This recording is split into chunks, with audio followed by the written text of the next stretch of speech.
privilege to be up here on stage as your MC. My name is Jason Kazanis. I'll be taking you through proceedings this evening. There is so much tonight that you are going to enjoy. We have got incredible speakers, incredible entertainment, and so many networking opportunities throughout the evening. Now, before we get into that, can I please ask everybody who's still milling around to take your seats? And I would like to acknowledge the Gadigal people of the Aurora Nation, the traditional custodians of this land, and pay my respects to the elders both past, present and emerging. Ladies and gentlemen, I'm about to introduce someone on the stage to sing the national anthem. So I'll please ask everybody to stand up. Please be upstanding for the national anthem of Australia.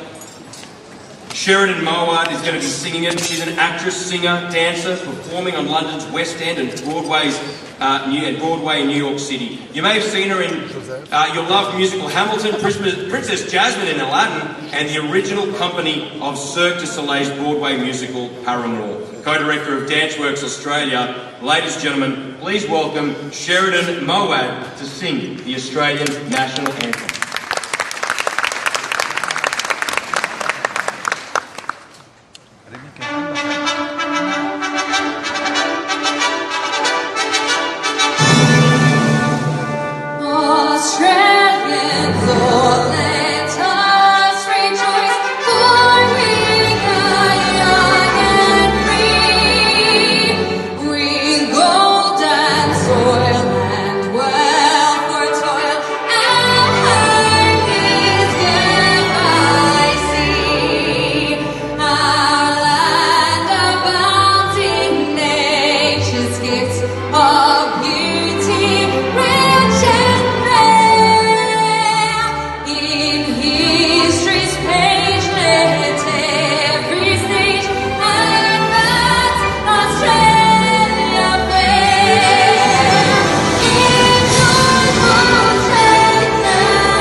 Ladies and gentlemen, please take your seats. Sheridan Mowat, what an incredible job you did. Thank you very much. Tonight's event has been specifically designed to support like-minded people and create a forum for you to network, support, share knowledge and ideas. And obviously, you've been doing that for the last 2 hours with the booths, with the networking, everyone having a lovely time. Tonight's networking event is for childcare providers to come together and support each other and to create a voice for the industry. For that, I'd like to welcome Director and Co-Founder of the National Childcare Providers Alliance. Please welcome to the stage, Carl Elisal.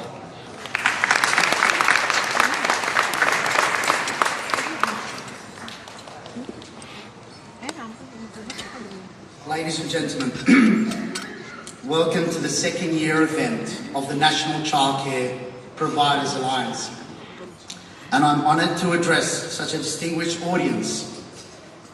I'm sorry my voice is not the best, but I'll get there. Our alliance represents a collective voice for the dedicated individuals that works tirelessly to provide quality care and early education to our nation's children. Childcare providers play a crucial role in shaping the future of our society. We nurture and educate young minds during their most formative years, setting the foundation for their lifelong learning and development. Our work is not just babysitting. It's about fostering a safe, nurturing and enriching environment where children can then thrive. However, despite the immense importance of our profession, childcare providers often face numerous challenges. We struggle with low wages, limited resources, and lack of recognition for the vital work we do. It is time to change this narrative and give early childhood educators the support they need and deserve. And now, to add a little more stress, we face the ACCC inquiry on childcare pricing. Ladies and gentlemen, welcome to this networking event hosted by the Childcare Providers Alliance. We are an association that has never been about collecting memberships from members. We are, however, more about networking as we come together as a vibrant community of professionals who are passionate about early education and the well-being of our nation's children. Networking events like this offer us a unique opportunity to connect, collaborate, and learn from one another. As childcare providers, we understand the challenges and rewards that come with our noble profession. By building strong networks, we can share our experiences, exchange ideas, and support each other in our common goal of providing the best possible care for our children. Networking is more than just exchanging business cards or making small talks. It's all about forming meaningful relationships and creating a support system that will benefit us both personally and professionally. Through networking, we can tap into a wealth of knowledge and expertise, gain fresh perspective, and discover innovative approaches to enhance our practices. Today, I encourage all of you to actively engage in conversation, share your insights, and listen attentively to others. Each one of you brings a unique set of skills, experiences, and perspectives to the table. By embracing diversity and fostering collaboration, we can collectively raise the bar of excellence in early childhood education. Take this opportunity to connect with fellow childcare providers, educators, policymakers, and industry experts. Share your success stories, discuss challenges, and explore potential partnerships and collaborations. Together, we can amplify our voice. And now that we have networked, we are now left with one more thing. I want to emphasize the importance of giving back to the community and to charities. As operators and childcare providers, in one of the most successful industries in Australia, we have achieved a remarkable success. And now our responsibility is to share our blessings and make a positive impact on those around us. Giving back allows us to demonstrate our gratitude for the support we have received from the community. It is a community that entrusts us with their most precious treasures, their children. By giving back, we show our appreciation and acknowledge the trust placed in us. Giving back helps to create a strong and more supportive community. As operators and childcare providers, we have a unique opportunity to influence the lives of children and families by supporting community initiatives and/or charities. We strengthen the social fabric and contribute to the overall well-being of our community. Furthermore, giving back enables us to address issues and challenges that affect the families we serve. We have first-hand knowledge of the struggles faced by families,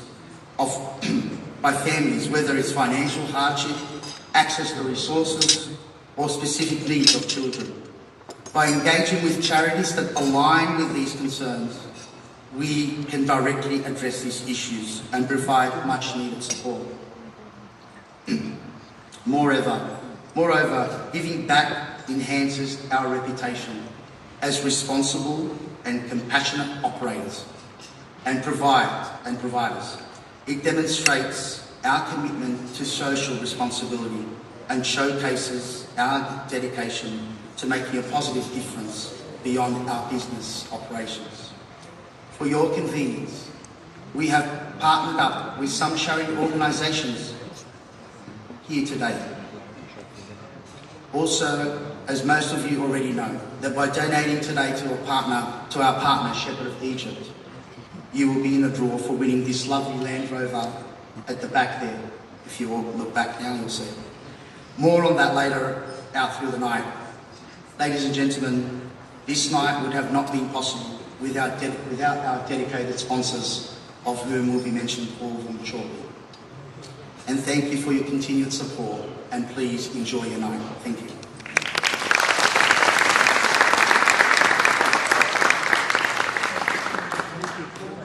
Thank you very much to Carl Ellis-Sale. And of course, no doubt, we're talking about the sponsors and all the key messages throughout this evening. We'll be, of course, sharing those as we go. But no doubt, tonight we are raising funds for the Shepherd of Egypt. Now, the charity's main aim and sole aim is to provide hope, help and opportunity for the underprivileged. We're raffling off this incredible Range Rover valued at over $150,000. More on that very, very shortly. But in the meantime, I'm going to introduce our next speaker, but of course I will tell you the QR code's down here. The QR barcode is on your table to enter. It's on the back of your booklet as well. If you have a look at that, you see the picture of the Defender. That is worth over $150,000. Now, in order to enter, the tickets are $35 each, and the raffle will be drawn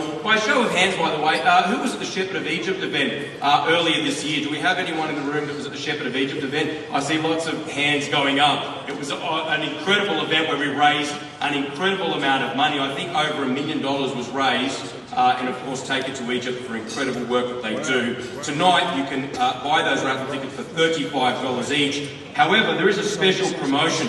You can buy 6 tickets for $105, which is great value. It's there on the back of the booklet. Hit that QR code and go to the website, and you can buy those tickets there. And of course, your chance to win that Range Rover. Now, for anyone who also buys 6 tickets or more, this one's great. You might have seen the claw machines at the back of the room. You can head over to those claw machines, and you will get a token for the claw machine, which is filled with incredible prizes. Over $3,000 worth of value and prizes to be won, such as Visa gift cards and much, much more. So please go on, buy 6 tickets, and you could win thousands of extra raffle tickets to win the incredible Land Rover. They're all in the claw machine. I'm sure there'll be a line for that a little bit later on. Now, we did speak before as well about the sponsors that have made this evening happen.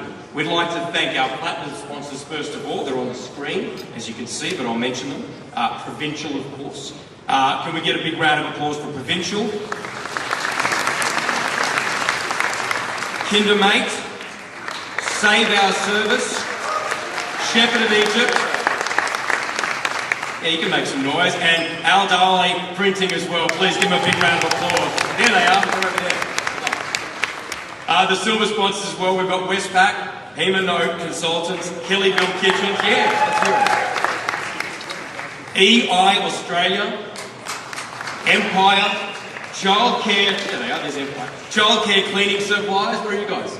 Childcare Cleaning Supplies, good to see you over there. St. Mercurius, Educating Kids, LIGO Finance, APM Electrical, Starex, Guild Insurance, and Resonate. Give them all a big round of applause as well for being silver sponsors, thank you.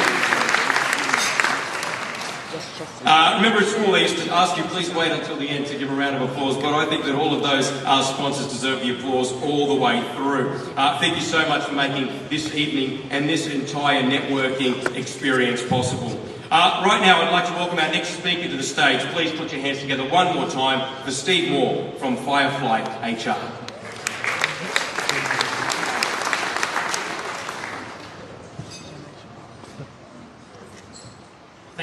the opportunity to speak this evening. It's a real pleasure to be here. My name is Steve Moore and I am the Head of Client Engagement for Firefly HR. We are a boutique recruitment and consulting organisation that specialises in early childhood education and outside of school hours care. My career within the sector began almost 16 years ago. And throughout my time, I've had the privilege of being able to connect with services and educators from across the state of New South Wales. The question I get asked most is, Steve, why are you so passionate about early childhood education, and more specifically, why are you so passionate about the regulations? When I was 17, I had the opportunity to travel with my local church to the South American country of Ecuador. This trip had a profound impact on my worldview, as well as the development of my faith. During the trip, we visited a Centro Infantile. Now, you probably don't have to be fluent in Spanish to guess the direct translation. It means a children's centre. But if the translation isn't self-explanatory, let me contextualise it for you. We visited a 30-place long-day care centre with an OSH service attached out the back. Now, the visit to the centre was simultaneously the highlight of my trip, as well as the most confronting aspect of it. Seeing the joy on children's faces as we played with them was absolutely exhilarating, but seeing their learning environment and hearing their stories was quite frankly confronting. We saw cots that were held together with chicken wires. We saw sewage overflowing from the bathrooms.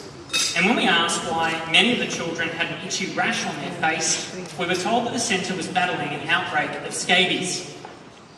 Never before have I reached for a bottle of hand sanitizer more quickly in my moments, and that's saying something given the fact we've just lived through a pandemic.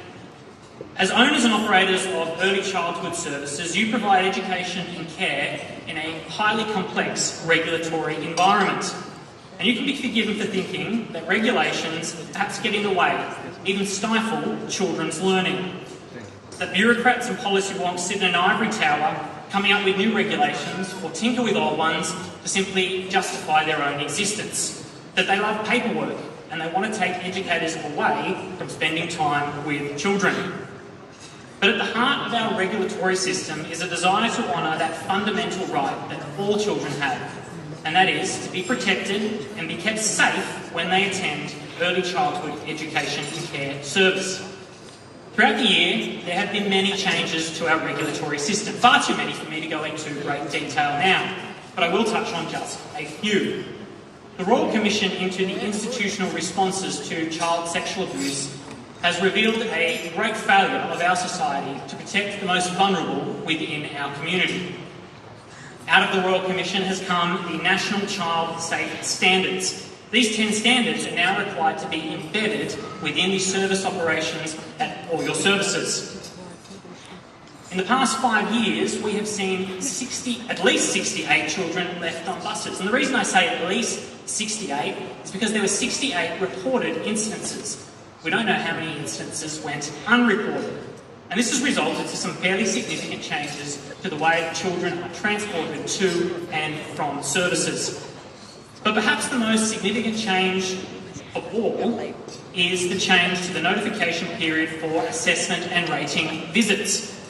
From 2024, services in New South Wales will receive 1 to 5 days' notice of an assessment and rating visit.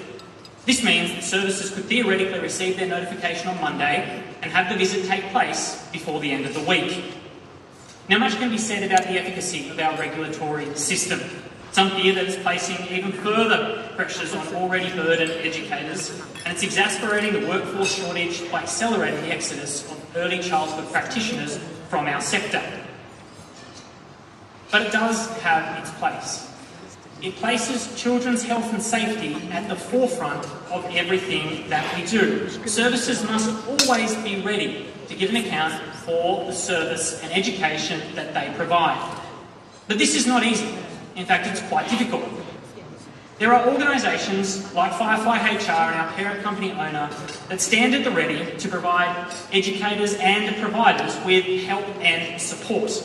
One of the reasons why I joined Firefly was because of their very bold vision to light up the sector with specialised support, guidance and resources so that we can all shine brighter together. All shine brighter together. If your service is struggling, if these recent changes have you concerned, don't leave it a moment longer. Reach out. Get help and support. You owe it to the children and their families who entrust you with their education and care. Thank you very much.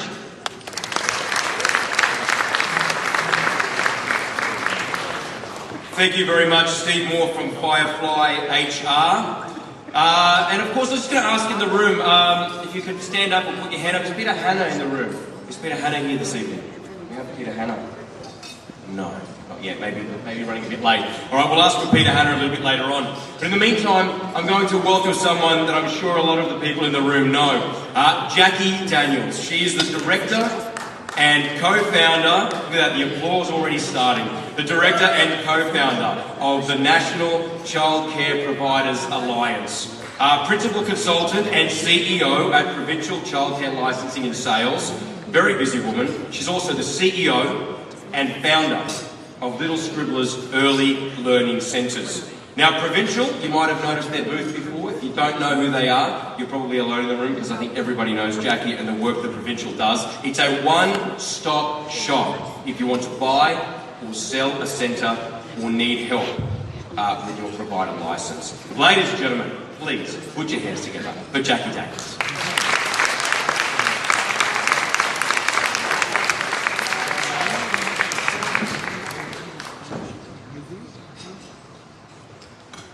Good evening, ladies and gentlemen. I trust that you're all having an enjoyable night. It is truly delightful to witness the presence of numerous profound professionals from the childcare industry gathered here today. I consider myself fortunate to be standing among some of the most accomplished operators in the industry. Thank you, Steve. As you can see, this is a highly regulated industry. If you are not already an approved provider, then the first step is to actually obtain your licence. Provincial Childcare Licensing and Sales is here to guide you through your childcare journey. We offer a training program to help you become an approved provider. If you're new to the childcare industry, we have a step-by-step guide to make sure your approach is clear and well-informed. This guide covers the following components: a comprehensive understanding of the relevant laws and regulation, guidance in establishing the appropriate company structure, assistance in navigating the online process, a behind-the-scenes centre visit to one of our services, support in preparing for an approved provider exam, along with a possible interview. Our goal is to give you the knowledge and tools to start your childcare service confidently and within the compliance and regulations required. If you're interested in entering the childcare sector, Provincial can play an important role in assisting you. We offer a confidential questionnaire which assists us in developing a strategy that thoroughly explores your different options, which may be a freehold option or a leasehold, development opportunities for DA-approved sites, turnkey or fit-out options. Our commitment is to furnish you with the essential guidance and support necessary for making well-informed decisions. We'll help you with offering guidance on effective negotiation strategies or providing a deeper understanding of your lease terms, which Marcus Andrews from Piper Alderman will delve into further. A significant portion of our business revolves around off-market opportunities. We facilitate connections with the most relevant and influential individuals within the industry. Our expertise extends supporting joint venture opportunities where multiple parties collaborate to establish a mutually beneficial business venture. Tonight, I have the privilege of serving as one of the directors on the National Childcare Providers Alliance, and I want to express my gratitude for your presence here today, both as a sponsor and as a valued colleague. I take great pride in being here tonight, as this gathering is centred around the principles of reaching out, supporting each other in an ethical and meaningful way. Thank you.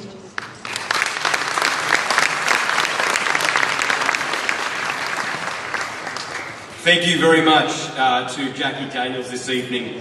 Next, I'd like to welcome Marcus Andrews to the stage. I'll tell you a little bit about him and then I'll ask him to come up. Marcus is a leading commercial property lawyer specialising in land acquisitions and sales, retail, industrial and commercial leasing, and all aspects of property development with a particular focus on the child childcare industry. Marcus acts for a number of prominent childcare centre operators, high-profile individuals, television presenters, celebrities, property developers, shopping centre landlords, tenants, as well as various local and state government departments. Very busy, and he's got his hands across the entire economy, it seems. Obviously, he's a member of the Law Society's Property Law Committee and regularly contributes to articles and seminars on changes to the law. Ladies and gentlemen, please welcome Marcus Andrews to the stage.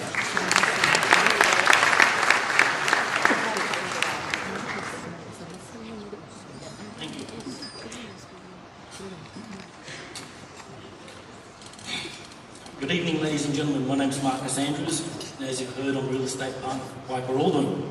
And I'm really pleased to be here tonight. This is the second event for the National Childcare Providers Alliance, and it's certainly an industry that's close to my heart.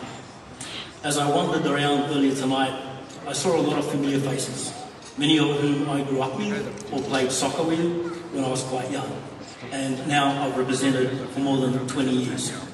So my clients have become my personal friends to me over the years, and if you've been on the other side of my transactions, you'll know just how protective I am of my clients. Some of my clients I've known for many years, and I've seen them grow from 1 to 5, 10, and in some cases more than 30 centres. In fact, many years ago, when I was asked what my background was, naturally I would say I'm Egyptian. And the response was always, "Are you a pharmacist?" And I would say no. And then they would say, "Are you a doctor?" And I would say no. And then they would say, "Well, you must be a lawyer." I guess it was a compliment. But these days, when I say I'm Egyptian, they ask, "And how many childcare centres do you have?" A lot of doctors these days now own childcare centres. And it's no surprise that it's an industry backed by the government with increased budget for incentives and rebates. Now, I know many of you here tonight are interested in owning your own childcare centre or have one or more existing childcare centres. So tonight, I will take you through the minimum terms that should be included in your contract to protect you when buying a childcare centre or when leasing a childcare centre in circumstances where a landlord will build your centre. So buying a centre is no doubt a big investment. So if you're spending anywhere between 1 million to 15 to 5 million, then protect that investment by having a very good legal team on your side. No doubt you'll deal with sales agents. You need to be aware the agent is being paid by the seller. He's representing the seller and he's not representing you, the buyer. So when the agent tells you it's a standard contract that you're signing, the standard contract consists of the Law Society's version of 15 pages, that what is now known as standard printed terms. So when I receive a contract with 30 additional pages of special conditions, deleting the 10 pages of the standard terms, I can tell you it's not a standard contract. Now we all know when buying a childcare centre, you'll need to transfer the service approval held by the operator to operate the childcare centre from the premises. You should be aware that from 1 October, the time frame in which providers must notify the regulatory authority of a service transfer increased from 42 days to 60 days. So your settlement date should not be before that time frame.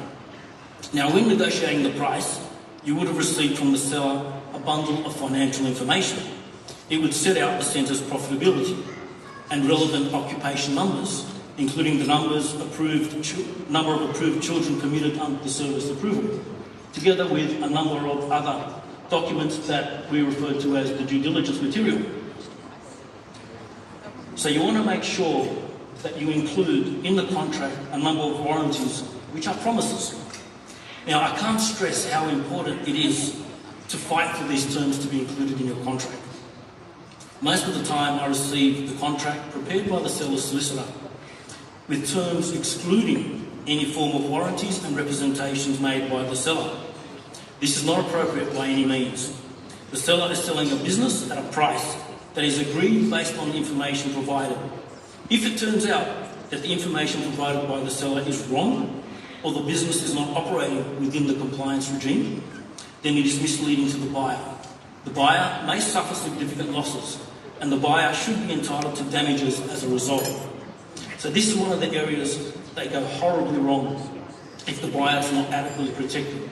And we lawyers fight tooth and nail over these terms, and this is usually where the protracted negotiations lie. So what warranties do we want to see?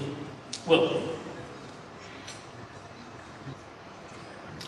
as a minimum, we want to make sure that all the information that has been provided to you is true, accurate, correct, and not misleading. We want to make sure that all the employees have been paid their correct entitlements, and the seller has complied with all relevant laws and awards. We want promises that there is no existing claim or threat of any legal action or legal proceedings, including no outstanding workers' compensation claims. We want to make sure that there's a promise that there's no breach of any existing contracts relating to the business or the lease itself. We want to make sure that there's a promise that the seller has fully disclosed all information which is material for a purchaser of the business to know before deciding whether or not to purchase the business. And you want to make sure the seller indemnifies you by way of payment of damages in the event of any breach of those warranties. Now, if a seller refuses to give these warranties, you really need to ask the question, why? Now, we all know that there's a shortage of staff these days, so you want to keep all the existing staff when you purchase. And naturally, as the new owner and employer, there are certain accrued leave entitlements that will continue to be accrued by you as the new employer. Other terms that offer buyer protection include making sure the seller is liable for and responsible for all of the employee entitlements before the purchase, together with an indemnity that the seller pays any damages that arise if an employee makes a claim against you as the new owner. Now, these are just some examples of many terms that should be carefully considered, and there are many others that I normally include in a contract, and they're usually based on court cases that I come across and learn from. Now, we now come to the circumstance where you're leasing a childcare centre. So a lease prepared by the landlord will contain the terms that are usually heavily weighed in favour of the landlord.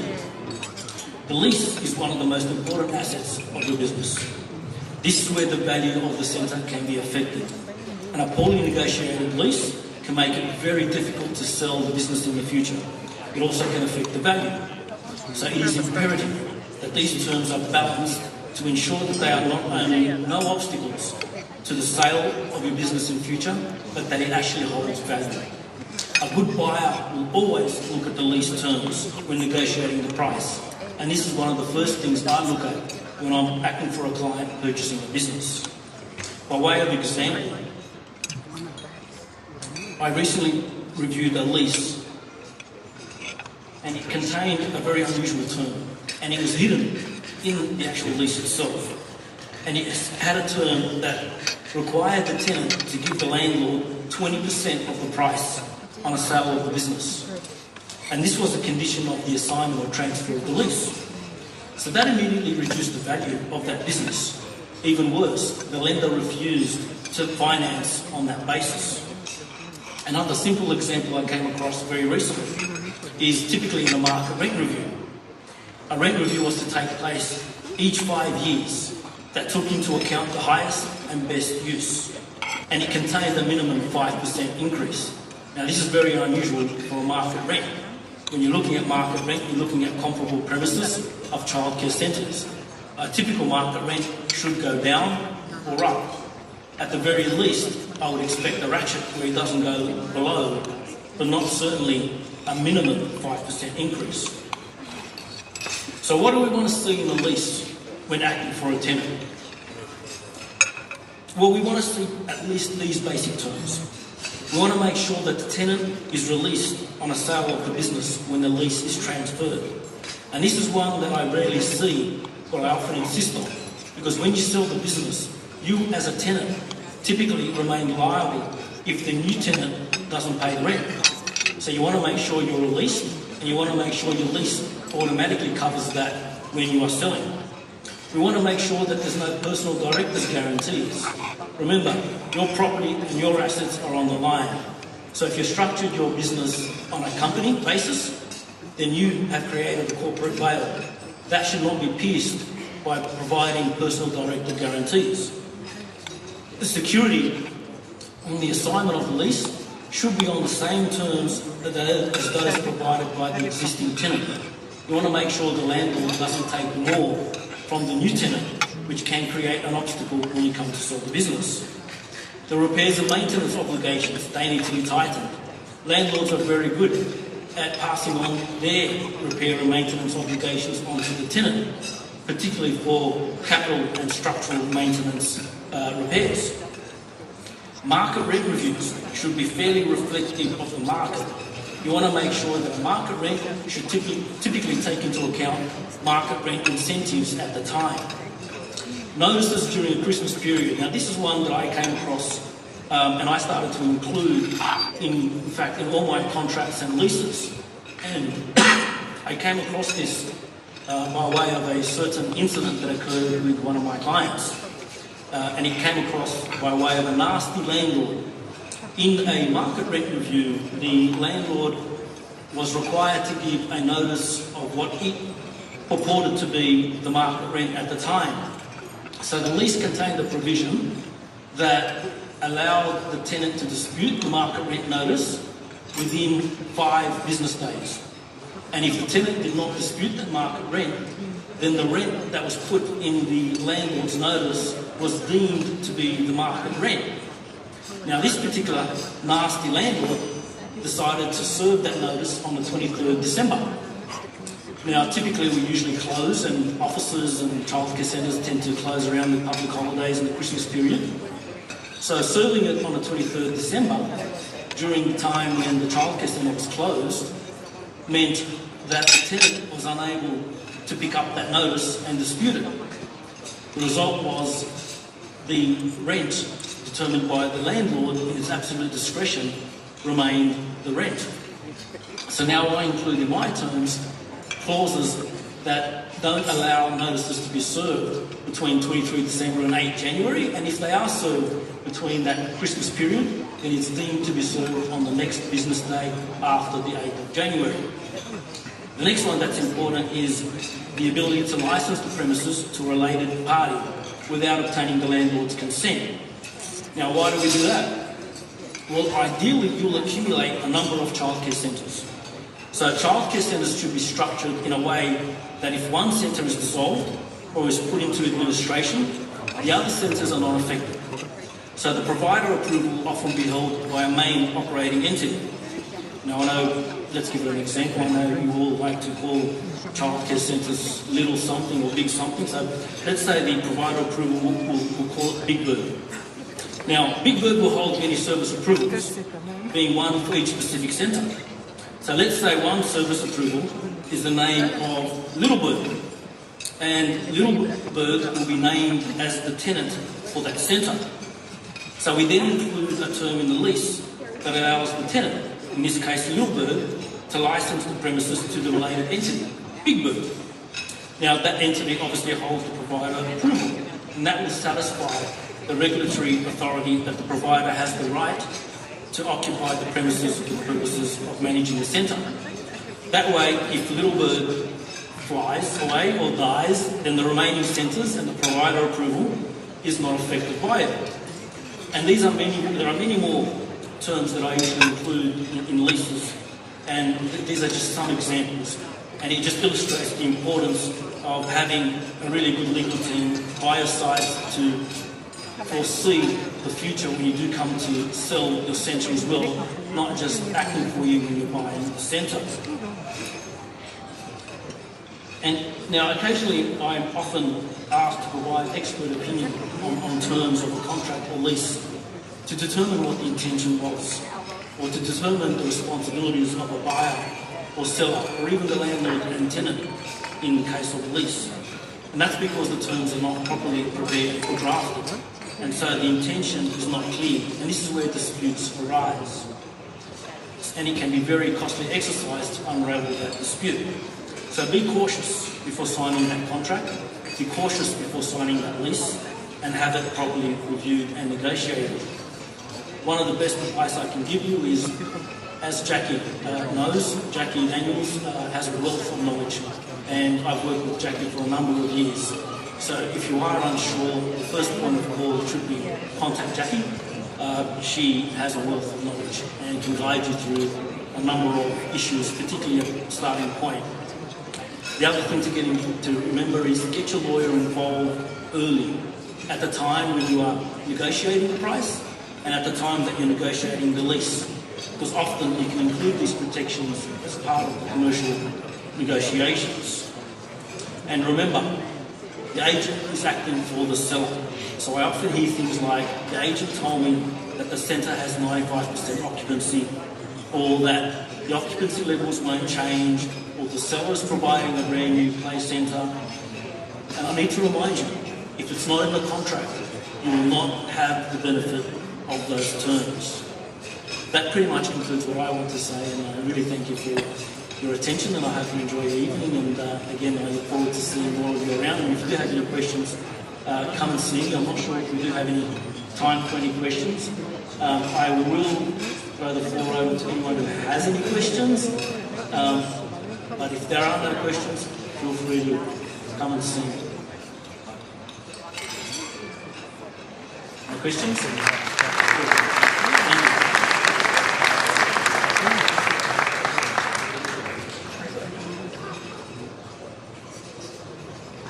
Thank you very much again to Marcus Andrews. Ladies and gentlemen, at this point, we're going to take a little bit of a break in a few moments, but I wanted to remind you of a few things. Coming up soon, we're going to have our keynote speaker, Janine Alice of Boost Juice fame. She will be up here on the stage, and we're also going to do a Q&A after that as well. So have a think. I'm going to be running around the audience with a microphone. Have a think about maybe during her speech if you have any questions for her. It's very difficult to get an audience in a sense with Janine Alice, and to have direct access to her tonight will be an incredible privilege. Ladies and gentlemen, please don't forget to visit the sponsor booths around the back of the room. Now,